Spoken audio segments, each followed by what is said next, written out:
नमस्कार, आप Lalan top sports देख रहे हैं। मैं गरिमा हूँ और आज हम जिनसे बात करने वाले हैं वो बैडमिंटन का फ्यूचर स्टार उनको कहा जा सकता है, क्योंकि कई सारे टूर्नामेंट्स में उन्होंने कमाल का परफॉर्म किया है।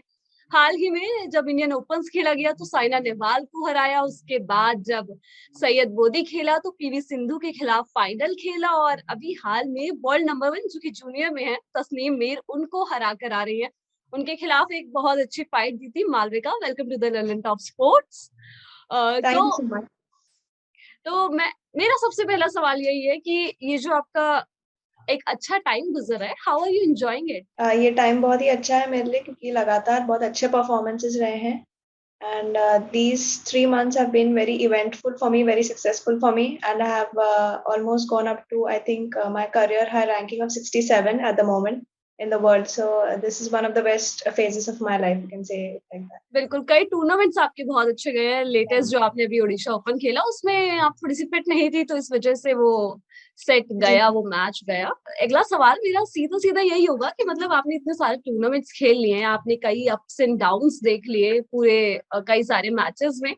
तो इसमें साइना नेहवाल के खिलाफ एक बहुत अच्छा मैच भी आया और उसके बाद पीवी सिंधु के खिलाफ फाइनल भी आया। तो वो मैच कैसा था when you are playing against PV Sindhu? PV Sindhu के साथ मेरा वो सेकंड मैच था कि फर्स्ट मैच में उनके साथ 2019 में खेली थी सीनियर नेशनल्स में। लेकिन उनके जैसी स्टार प्लेयर के अगेंस्ट खेलना एक बहुत अपने आप में ही एक बहुत बड़ी अपॉर्चुनिटी है। और उस गेम से भी मुझे बहुत सीखने के लिए मिला कहाँ हमें और वर्क करना है। और वो मेरा लाइफ का फर्स्ट सुपर 300 टूर्नामेंट था और उसमें मैं फाइनल के लिए सिल्वर मेडल मैंने जीता। So it was a great moment for me. बिल्कुल। और वैसे मतलब ये वाली बातें होती है ना कि हम जो है प्लेयर्स के बारे में तब जानना शुरू करते हैं जब वो एक लेवल पे पहुंच जाते हैं। जैसे आप एक अच्छे लेवल पे हैं, अब आपने बड़े बड़े प्लेयर्स के साथ खेल लिया, तो उसके बाद हमको उनकी स्टोरी के बारे में पता चलता है। तो आप कुछ अपनी स्टोरी के बारे में बताइए कि शुरुआत कैसे हुई, फिर आगे कैसे बढ़े। शुरुआत एक्चुअली ऐसे हुई कि हमने कोई ऐसा एम नहीं किया था कि बैडमिंटन में ही करियर बनाना है। मेरी मम्मी को सिर्फ चाहिए था कि मैं फिट रहूं, फिजिकली हेल्दी रहूं, फिट रहूं। तो इसीलिए उन्होंने मुझे कोई स्पोर्ट में डालना चाहा। तो मेरे ग्रैंडफादर जो थे वो टेनिस और बैडमिंटन दोनों खेलते थे। तो फिर हमने चूज किया कि बैडमिंटन में ही इसे डालेंगे कि वो अपनी यूनिवर्सिटी को रिप्रेजेंट किया करते थे बैडमिंटन में और टेनिस में भी। तो फिर हमने घर के पास बैडमिंटन हॉल था तो फिर वहाँ खेलना स्टार्ट किया। और खेलने के मतलब I used to play only 3 days a week, and in that less practice I got a semi-final in the district championship under 10 में. So with such less practice I could give good results. तो parents को भी लगा कि हम और मेहनत करेंगे तो अच्छा खेलेगी। तो वैसे खेलते खेलते फिर यहाँ आ गए। बिल्कुल। और मतलब वहां से शुरुआत करी और अब इस लेवल पे कि आप आगे जो अब चैंपियनशिप आ रही है उसमें टीम इंडिया को लीड करने वाली है। तो ये सारे काफी सारे पॉजिटिव्स हैं। लेकिन जब शुरुआत हुई तो आपने स्टेट चैंपियनशिप कई सारी जीती थी। उसके बाद जब एशियन चैंपियन जूनियर चैंपियनशिप चल रही थी तो उस टाइम पे आप क्वालिफाई नहीं कर पाई, फिर वापसी करी, बैक टू बैक अपने टूर्नामेंट्स जीते, फिर वर्ल्ड जूनियर चैंपियनशिप में गई।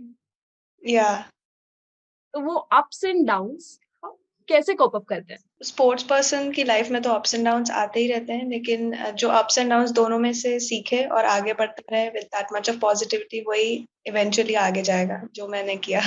हाँ, ये मतलब काफी कम एज में ये काफी बड़ी वाली बात नहीं है कि हाँ, ये ups and downs sports person की लाइफ में चलता है। होते ही रहते हैं क्योंकि it's since the time I started playing it in under 10, जीत और हार तो होती ही है। वो it's never that you are always on the winning side और you are always on the losing side.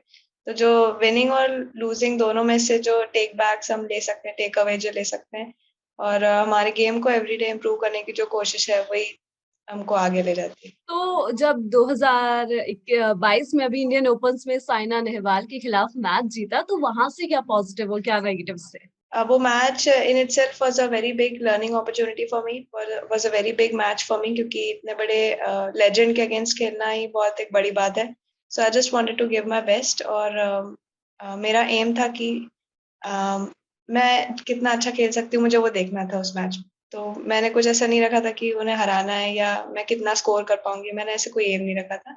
मुझे सिर्फ मेरा बेस्ट खेलना था जो मैंने खेला। और टेक अवे ये थे कि अच्छे प्लेयर के अगेंस्ट भी हम अगर फोकस से खेलते रहें, अपना हमारा बेस्ट गेम खेलते रहें, तो हम जीत सकते हैं। ऐसा नहीं है कि it's defined that we have to just give a tough fight. हार ही होगी ऐसा नहीं है. If we give our best, if we try our best, we can win against very good players. बिल्कुल, और साइना नेहवाल आपकी आइडल भी हैं, ऐसा भी मैंने सुना. Yeah. That was definitely good. अच्छा, एक चीज और बताइए, जब आप टूर्नामेंट्स जीतती है, जब आप टूर्नामेंट्स में अच्छा करती है, तो मैंने ऐसा मतलब कहीं पढ़ा है कि जो आपके बचपन के कोच हैं, बचपन के नहीं, स्कूल के कोच, उन्होंने कहा था कि अब भाई मालविका इतनी मेहनत करती हैं, वो कभी भी ट्रेनिंग मिस नहीं करती. तो ये जो बात है, ये पंक्चुअलिटी वाली, डिसिप्लिन वाली, ये एक्चुअल में इतनी सच है या कभी कभी बंक या फिर कभी कुछ बहाना चलता है? नहीं, मैं वो बिल्कुल सही कह रहे हैं. बिल्कुल बंक या ऐसा कुछ मेरा डिसिप्लिन में ब्रेक नहीं होता है. अगर संडे ऑफ है तो बस ऑफ रहेगा. नेक्स्ट डे से फिर रूटीन चालू हो जाएगा. So whether it is tournament और whether it is an off season, मेरा शेड्यूल जो है मैं वो पूरा फॉलो करती हूँ. क्या है आपका schedule? How do you plan out your day? अभी तो फिलहाल गए कुछ मंथ से कोविड रिस्ट्रिक्शंस की वजह से और इतने लगातार टूर्नामेंट्स की वजह से कोई एक फिक्स शेड्यूल नहीं बन पा रहा है. लेकिन जो भी मेरे कोच मुझे प्लान करके देते हैं, जैसे थ्रू आउट द डे, अगर सुबह अगर एक सेशन ट्रेनिंग का हो रहा है, फिर थोड़ी देर रेस्ट के बाद आफ्टरनून सेशन हो रहा है, शाम को शायद थोड़ा ट्रेनिंग और फिर ऑफ, ऐसा अगर चल रहा है. This is the average routine, not the perfect routine, पर ऑन एन एवरेज अगर 2 सेशंस पर डे चल रहे हैं तो जिस टाइम पे वो बोलेंगे बिल्कुल उस टाइम पे I will be ready. And then again in the evening I'll take rest and be ready for the next day. बिल्कुल. अच्छा, एक चीज और बताइए, तो इस तरीके से आपका पूरा ट्रेनिंग का स्केड्यूल चलता है, तो फन आउट सेशंस होते हैं?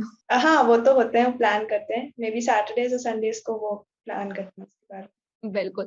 तो अब काफी कुछ हो गया है. कोरोना के टाइम पे क्या कुछ रहा था? क्योंकि उससे पहले आपका काफी अच्छा टाइम गया था. 2019 में आपने सीनियर्स में एंटर किया, हाँ. 2 चैंपियनशिप जीती, और उसके बाद फिर 2020 में कोरोना की वजह से ब्रेक लगा, उसके बाद वापसी 2021 में.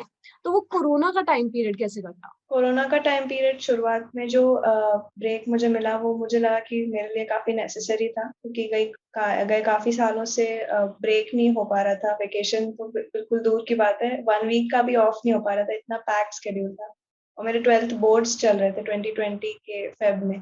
तो वो बोर्ड्स के समय काफी मेहनत हुई थी स्टडीज में. तो वो एग्जाम देने के बाद में फिर थोड़ा रिलैक्स करने का टाइम मिला, कोविड के लॉकडाउन की वजह से थोड़ा रिजुविनेट करने का मौका मिला. और फिर उसके बाद जो था, जब थोड़ा रिलैक्स हो गया लॉकडाउन, तब मेरे कोच जो हैं मिस्टर संजय मिश्रा, उन्होंने सेशंस अरेंज किए थे रायपुर में. तो कुछ प्लेयर्स के लिए, बस सिलेक्ट फ्यू प्लेयर्स के लिए अरेंज किए थे, और फिर इतना हैम्पर नहीं हुआ प्रैक्टिस उस समय. लेकिन वो जो ब्रेक था, मुझे लगता है काफी नीडेड ब्रेक था मेरे लिए. अच्छा, और जो शुरुआत करी आपने सीनियर की 2019 में, जाते ही पहला अपना मालदीव्स के अगेंस्ट अपना टाइटल विन किया, हाउ स्पेशल वाज दैट? मतलब अगर आपसे कोई पूछे कि स्पेशल कौन सा था, साइना नेहवाल को हराना, अपने आइडल को, या फिर सीनियर्स में एंटर करते ही पहला टाइटल अपने नाम कर लेना? आई थिंक दोनों ही अपनी जगह बहुत स्पेशल थे, लेकिन I still choose the first one, क्योंकि बहुत ज्यादा मेरी खुद की एक्सपेक्टेशंस ही नहीं थी कि हमें जीतना है हारना. I didn't know what the competition was outside. वो मेरा पहला टूर्नामेंट था, और मुझे सिर्फ ये देखना था कि मैं तैयारी करके तो आई हूँ, लेकिन how well do I stand outside. तो वो बहुत अच्छा एक्सपीरियंस था. मैंने ऑन द वे फाइनल्स जो मेरा था वो वर्ल्ड नंबर 70 के साथ हुआ था, उस समय की जो वर्ल्ड नंबर 70 थी, और मेरी रैंकिंग 0 थी उस समय. तो इतना बड़ा गैप था रैंकिंग्स में, लेकिन फिर भी मैंने उसको बहुत कंफर्टेबली दोनों गेम्स में हराया. तो वो मोमेंट मैं कभी नहीं भूल सकती. और नेशनल एंथम भी बजा था, तो it was a very very proud moment for all of us. बिल्कुल. और अब का क्या प्लान है? मतलब अब थोड़ा सा ऑब्वियसली रेस्ट का पीरियड चल रहा होगा. या ये कुछ दिन अभी रेस्ट के लिए मिले हैं, कि काफी महीने, 2-3 महीने टूर चल रहा था. तो अब फिर एशियन चैंपियनशिप आ रही है, एशियन टीम चैंपियनशिप, उसमें आपको टीम इंडिया को लीड करना है. उसके लिए क्या कुछ प्लान्स है? कुछ सोचा? और सबसे बड़ी बात, इतनी बड़ी जिम्मेदारी है. या बहुत बड़ी रिस्पॉन्सिबिलिटी है, और डेफिनेटली उस टूर्नामेंट में भी बहुत बड़े प्लेयर्स आएंगे, तो उनसे भी काफी कुछ सीखने को मिलेगा. जैसे उबर कप, सुधीरमन कप का एक अलग एक्सपीरियंस था टीम चैंपियनशिप्स का, वैसे ये भी ऑलमोस्ट उसी तरह से है, लेकिन बैडमिंटन एशिया टीम चैंपियनशिप है. तो इसमें भी बहुत कुछ लर्निंग एक्सपीरियंसेस रहेंगे. तो कुछ सोच के रखा है, कुछ प्लान करके रखा? ऐसा तो कुछ अभी प्लान नहीं किया है. जैसे टूर्नामेंट आएगा वैसे will see how it goes. बिल्कुल, और एशिया टीम चैंपियनशिप इसलिए भी इस बार फोकस में होगी। एक तो मालविका लीड करेंगी, plus last time women's team नहीं खेली थी हाँ कोरोना हाँ। की वजह से। इस टाइम काफी कुछ होगा और काफी कमाल, हमको काफी सारे प्लेयर्स का देखने को मिलेगा। अच्छा, एक चीज और मुझे बता के चाहिए कि ये मेरा आखिरी सवाल होगा कि स्टडीज को आप कैसे मैनेज करके चलते हो अपने साथ, मतलब। एक्चुअली मेरी जो यूनिवर्सिटी है, एसआरएम यूनिवर्सिटी चेन्नई, वो बहुत कोऑपरेटिव है। उनके चांसलर, वाइस चांसलर जो है वो उन्होंने पर्सनली उन्होंने कांग्रेचुलेट किया था इन टूर्नामेंट्स के बाद में, और वो मेरे लिए बहुत बड़ा मोमेंट था। और उन्होंने हमेशा मुझे कहा है कि आप बिल्कुल अपने ट्रेनिंग पे ध्यान दीजिए, और आपको जब भी कोई सपोर्ट की ज़रूरत है तब हमारे सारे प्रोफेसर्स आपको हेल्प करने के लिए हमेशा रेडी हैं। So that's a very big thing for me. और इंजीनियरिंग मैं कर रही हूँ, BTech CSE computer science second year में मैं हूँ। So all the professors are very helpful, और जब भी उन्हें टाइम अवेलेबल रहता है हम लोग फिर शेड्यूल चॉक आउट करके फिर दे हेल्प मी। और अभी ऑनलाइन क्लासेस चल रहे हैं, so it's a little easier for okay, that is nice. एक चीज और बताइए, आपने बताया कि मतलब फैमिली की तरफ से आपको सपोर्ट था, बट परेशानी कहाँ आई थी? पूरा मतलब इतना फ्लुएंट, इतना अच्छा करियर। आई थिंक परेशानी तब आती है जब शुरुआत में करियर में स्पॉन्सर्स नहीं थे। लेकिन I am lucky enough that I have sponsors and I have people who are backing me, backing my talent. तो अभी जब से 2019 से काफ़ी सारे लोगों ने मुझे हेल्प की है। So I am really grateful to all my sponsors. And बस वही दिक्कत थी कि I was performing, but somehow I was not able to have sponsors to be able to play outside the country. तो जब से स्पॉन्सर्स की help है तब से फिर I am able to compete outside, and then performance भी आ रहा है, सो इट्स गुड। तो आपके साथ में एक छोटा सा रैपिड फायर और खेल लूं? या आप श्योर। कोई क्वेश्चंस पूछूंगी, आपको फटाफट जवाब देने हैं। या फेवरेट ओपोनेंट इंडियन? आप सीनियर्स में से पूछ रहे हैं या कोई भी? सीनियर्स कोई सा भी बता सकते हो, other than Saina Nehwal. Yeah I think I will pick her. Other than Saina Nehwal, then okay, PV Sindhu. PV Sindhu. Favourite sports person other than badminton? Mary Kom. Mary Kom. Favourite win? Favourite win मेरा first district title. Favourite match? Favourite match मेरा Khelo India का जो final था 2017 में। Okay. Player you want to beat, आप किस प्लेयर को हराना चाहते हो? I think PV Sindhu. बिल्कुल। Favourite cheat meal? Cheat meal dahi papdi chaat. Favourite movie? Favourite movie मेरा जो मिशन इम्पॉसिबल सीरीज है वो, और जेसन बोर्न का सीरीज ओके। बहुत। Favourite destination? US. Favourite time pass? Reading. Oh nice.